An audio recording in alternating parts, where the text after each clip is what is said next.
Hi, this is Komal Chaudhary and GS365 के current segment में एक बार फिर से आप सभी का स्वागत है।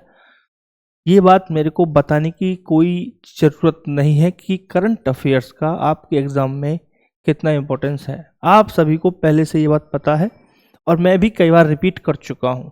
तो उसी चीज़ को नोटिस करते हुए, उसी ट्रेंड को फेस करते हुए हम स्टार्ट कर रहे हैं आज का सेशन फिर से।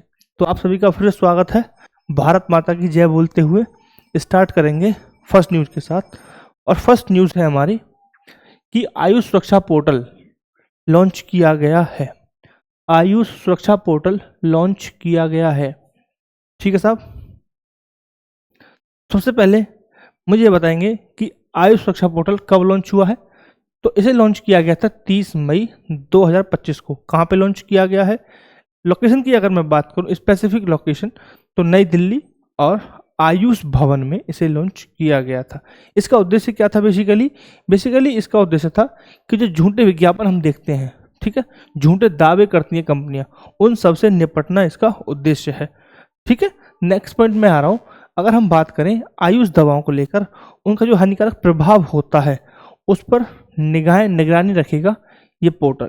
ठीक है, अगर मैं बात नेक्स्ट पॉइंट पे मैं आ रहा हूँ कि अगर हम बात करें टेक्निकल सपोर्ट को लेकर कि इसको टेक्निकल सपोर्ट कौन प्रोवाइड करा रहा है पोर्टल को, तो पोर्टल में जो टेक्निकल चीज़ें हैं, तकनीकी विशेषज्ञता है पोर्टल में, वो कौन करा रहा है? वो करा रहा है CCRS, यानी कि केंद्रीय सिद्ध अनुसंधान परिषद।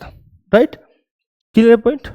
किनके द्वारा लॉन्च किया गया था? अगर हम ये बात करें तो प्रताप यादव केंद्रीय मंत्री हैं जिन्होंने इसे लॉन्च किया है, जिन्होंने इसे हरी मंडी दिखाई है, जिन्होंने इसे हरी झंडी दिखाई है। ठीक है साहब, अगर हम बात करें मंत्रालय को लेकर कि आयुष मंत्रालय की हम बात कर रहे हैं, बट पहले यह मंत्रालय नहीं हुआ करता था, पहले यह एक विभाग हुआ करता था। हालांकि 2014 में पारंपरिक चिकित्सा प्रणाली को ग्रोथ करने के लिए, उसको बढ़ावा देने के लिए इसे मंत्रालय के रूप में विकसित किया गया और मंत्रालय के रूप में स्थापित कर दिया गया। ठीक है, अब बढ़ते हैं हम नेक्स्ट न्यूज़ की तरफ।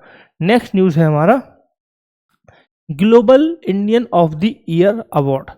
Global of the Indian award जो है वो कनाडा इंडिया फाउंडेशन के द्वारा दिया जाता है। ठीक है, यह जो सदगुरु जी को मिला है अब की बार अवार्ड, जो पर्सनैलिटी हैं जिनको यह अवार्ड दिया गया है वो हैं सदगुरु जी, जो भारत के एक परिस्थिति, जो पारिस्थितिकी है उसको स्थिरता बढ़ाने के लिए इन्हें दिया गया है। अगर मैं बात करूं कि यह समारोह कहाँ पे हुआ था, तो यह समारोह हुआ है टोरंटो में। ठीक है, क्लियर पॉइंट। वहीं मैं इसकी बात करूं कि जो CIF है, कनाडा इंडिया फाउंडेशन है, अगर मैं बात करूं कि उसके चेयरमैन कौन है, अध्यक्ष कौन है, तो नाम आता है रितेश मलिक जी का। तो उनका नाम है रितेश मलिक। जब हम बात कर रहे हैं अवार्ड की, तो अवार्ड किन्होंने दिया था? तो अवार्ड दिया था रितेश मलिक और सुनीता व्यास ने मिलकर यह सम्मान सदगुरु जी को प्रदान किया था। तो इस सम्मान में क्या दिया जाता है? सम्मान में 50,000 कनाडाई डॉलर दिए जाते हैं। अगर मैं बात करूं नेक्स्ट पॉइंट पे मैं आ रहा हूं कि जो CIF है, कनाडा इंडिया फाउंडेशन है, इसकी स्थापना कब हुई थी? कब से यह स्थापित है? कब से ये काम कर रहा है? तो इसकी स्थापना हुई थी 2007 ईस्वी में। Clear point. जो पॉइंट बोल रहा हूँ सारे पॉइंट यहाँ पे लिखे हुए हैं। ठीक है, तो क्या है? 50,000 रुपये राशि दी जाती है।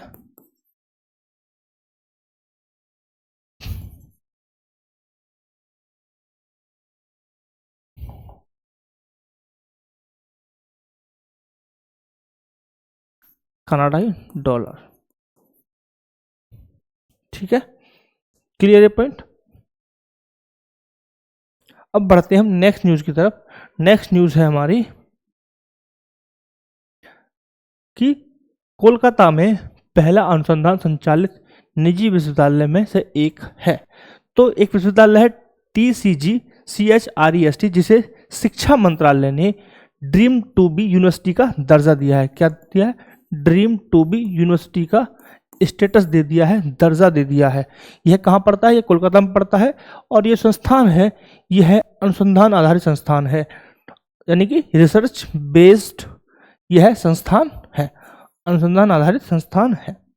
ठीक है साहब, अब आते हैं नेक्स्ट न्यूज की तरफ कि दिल्ली एशिया की सबसे बड़ी बैटरी ऊर्जा भंडारण प्रणाली विकसित कर रही है, यानी सेटअप कर रही है। तो दक्षिण एशिया की जब हम बात कर रहे हैं तो ये भारत के ईस्ट वाले देश और चाइना को काउंट करते हुए हम बोलते हैं साउथ ईस्ट एशिया, जहाँ की सबसे बड़ी बैटरी ऊर्जा भंडारण प्रणाली कहाँ पे विकसित हो रही है? भारत में। कहाँ पे? दिल्ली में। दिल्ली की एक स्पेशल जगह है किलोगरी, जहाँ पे इसे सेटअप किया जा रहा है। दक्षिण एशिया की सबसे बड़ी है ये पॉइंट हम याद रख सकते हैं। इसकी इम्पोर्टेंस एग्जाम के पॉइंट ऑफ व्यू से आप मान के चलिए, क्योंकि यह एशिया की सबसे बड़ी है तो यह इम्पोर्टेंट हो जाती है। ठीक है, राइट। नेक्स्ट न्यूज़ की तरफ मैं आ रहा हूँ। नेक्स्ट न्यूज़ क्या है? नेशनल स्पेलिंग बी किसने जीती है? यह एक प्रकार की स्पेलिंग टेस्ट प्रतियोगिता होती है, स्पेलिंग प्रतियोगिता होती है, यानी कि क्या हो गया? वार्षिक वर्तनी प्रतियोगिता होगी। वर्तनी स्पेलिंग को बोलते हैं हिंदी में वर्तनी, यानी कि वर्तनी प्रतियोगिता होती है जो अमेरिका में हर साल होती है। वार्षिक आधार पर इसे किया जाता है, वार्षिक अंतराल पे इसे किया या कराया जाता है। ठीक है साहब। 1925 से इसकी शुरुआत मानी जाती है। शुरुआत कब से हो रही है? 1925 से हो रही है। अब की बार जो इवेंट हुआ था वो वॉशिंगटन डीसी में हुआ था और इस इवेंट के विनर थे फैजान ज़की। फैजान ज़की कौन है? यह भारत और भारत अमेरिकी क्या है? पर्सन है। ठीक है, अब बढ़ते हैं हम नेक्स्ट न्यूज़ की तरफ। आप पिक्चर में देख सकते हैं फैजान ज़की है ये। नेक्स्ट आइए, नेक्स्ट हमारा एक नई केंद्रीय फॉरेंसिक विज्ञान प्रयोगशाला का उद्घाटन किया गया है। ठीक है, कहाँ पे किया गया? कोलकाता और राजघाट में किया गया है। मैं पहले ही बात कर चुका हूँ कि लोकेशन बेस्ड क्वेश्चन आ सकते हैं, मान के चलिए कि क्वेश्चन आएगा। ठीक है, मैं जो भी स्लाइड में डाल रहा हूँ वो PYQs या प्रीवियस ईयर के क्वेश्चन के ट्रेंड के अकॉर्डिंग ही रखता हूँ। ऐसा नहीं है कि मुझे सपने आते हैं और मैंने न्यूज़ रख दी। ठीक है, तो बहुत सारी चीज़ें मैं छोड़ता भी हूँ, बहुत सी चीज़ें एक्स्ट्रा एडअप भी करता हूँ। तो वो सपने का कमाल नहीं है, वो एक्सपीरियंस का कमाल है। और PYQs और उन सब चीज़ को देख के और एनालाइज करने के साथ ही न्यूज़ में ऐड की जाती हैं। ठीक है, तो कोई भी ये ना समझे कि वो सिर्फ सपना आते हैं और सपने के साथ ही हम एडअप कर देते हैं।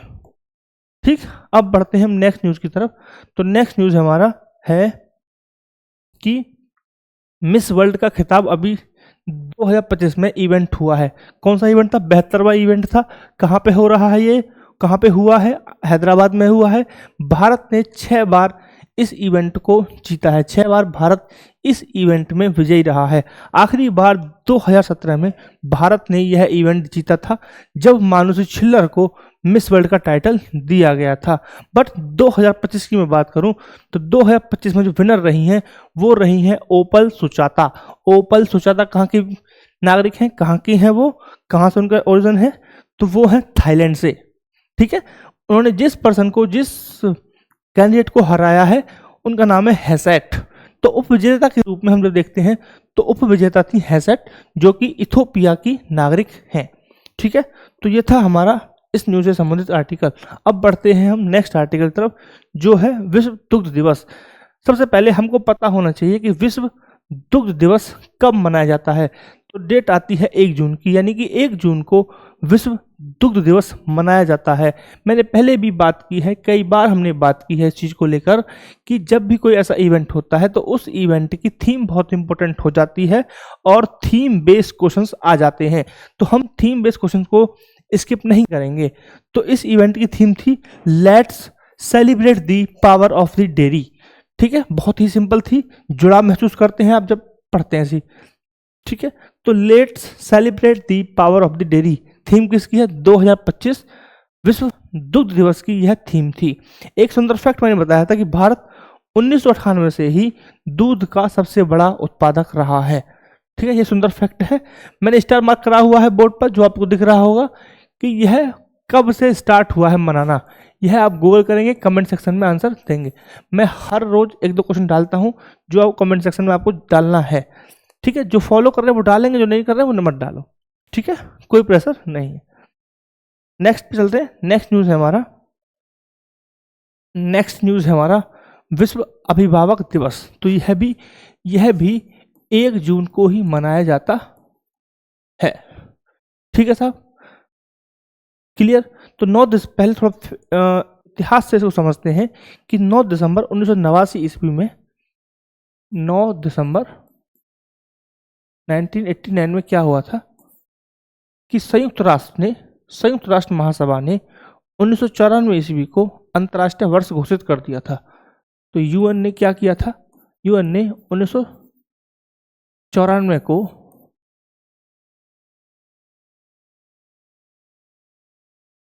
अंतर्राष्ट्रीय परिवार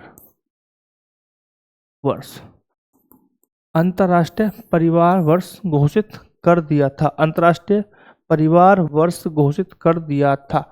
वहीं 1993 में क्या हुआ था, 1993 में 15 मई को अंतर्राष्ट्रीय परिवार दिवस के रूप में, यानी कि 1993 में क्या हो गया, 15 मई को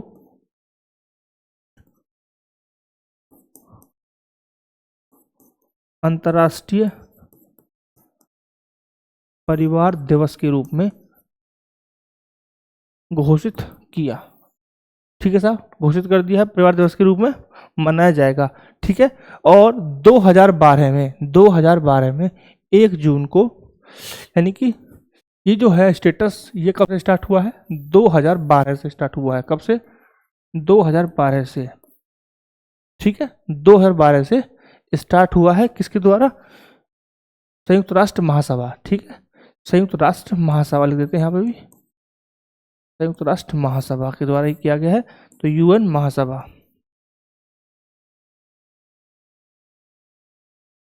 ठीक सब।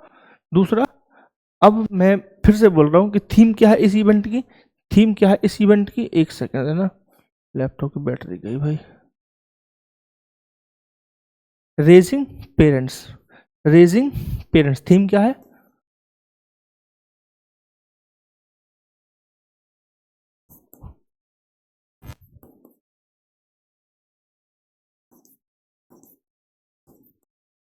तो ये थी इस इवेंट की, ये रहेगी थीम, रेजिंग पेरेंट्स। ठीक है, अब आते हैं नेक्स्ट न्यूज की तरफ। नेक्स्ट न्यूज है हमारा तेलंगाना का स्थापना दिवस। तेलंगाना का स्थापना दिवस,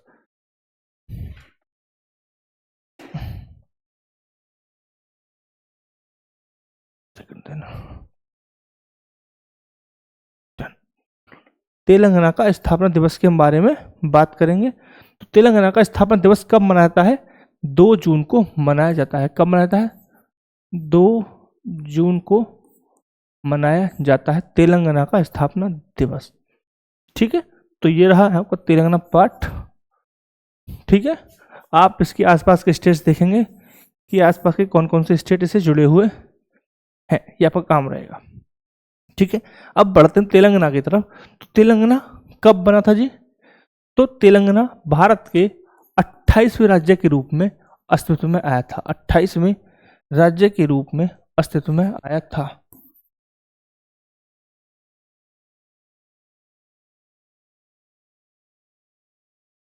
ठीक है, कब बना था, 2 जून 2014 को यह बना था, आंध्र प्रदेश से अलग होकर। ठीक है, आंध्र प्रदेश से अलग होकर तेलंगाना बनाया गया था, आंध्र प्रदेश से अलग होकर।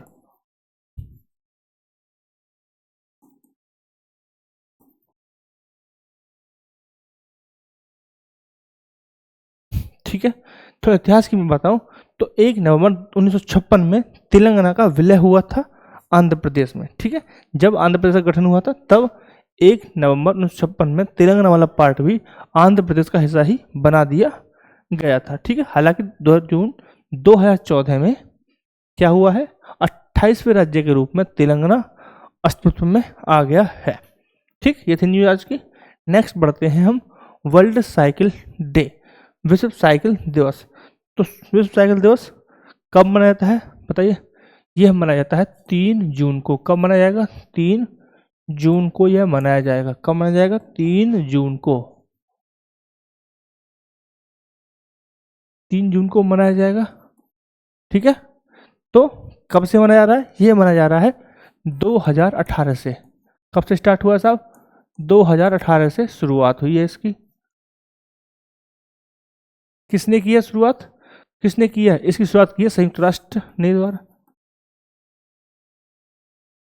संयुक्त राष्ट्र के द्वारा। अब मैं यहाँ पे ये ज्ञान तुम्हें नहीं दूंगा कि साइकिल चलाने से हेल्थ ठीक रहती है, वो फालतू की तरह की बात है, सीधे पॉइंट टू पॉइंट बात होंगी। ठीक है, तो ये था आज का सेशन, बहुत ही छोटा था। छोटा इसलिए था कि जो इनिशियल न्यूज़ थी वो मैंने नोट कर दी थी पहले ही, ताकि टाइम कम लगे, क्योंकि मुझे ऐसा लग रहा है कि जब मैं नोट करता हूँ तो टाइम ज़्यादा लगता है, और जब मैं नोट हुआ है समझाता हूँ तो समय कम लगता है। आप सभी से रिक्वेस्ट है कि कौन सा तरीका आपको बेटर लग रहा है मुझे कमेंट करके बताइए, ताकि मैं उसी फॉर्म में उसी तरीके से आपको पढ़ाऊँ, उसी मेथड से आपको पढ़ाया जाए, ताकि आपकी समझ अच्छी बने। ठीक है, so thank you very much for the watching this video. I hope you are doing well. You will do great in your exam if you are follow the GS 365. If you have not done till now, so I request you to again please subscribe the channel to get the more information regarding the class, regarding the anything. ठीक है, you can comment me on the video for any type of guidance suggestion you can do. I will appreciate all the comment and person regarding this. Okay, so thank you once again. Thank you very much.